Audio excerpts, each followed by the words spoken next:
nous avons des statistiques, développement très important des services à la personne dans la région. C'est la deuxième région en termes d'heures travaillées, de volume d'heures travaillées.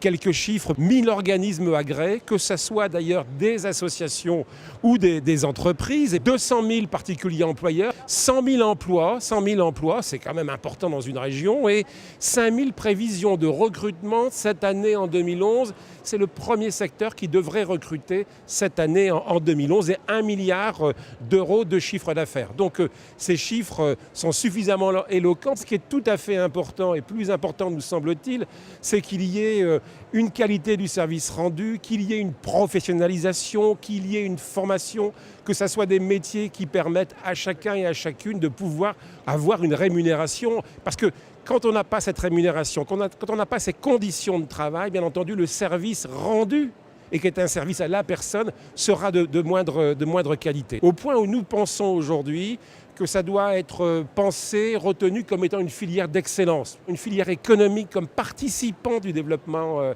économique de la région. Il faut qu'il y ait des salariés, des travailleurs qui puissent avoir une convention collective, qui puissent avoir suffisamment d'heures, je pense à minima 30 heures, 35 heures pour pouvoir vivre correctement. Il faut qu'il y ait de la formation, et ça c'est important qu'elle soit qualifiante parce que c'est un véritable métier que le service d'aide à la personne.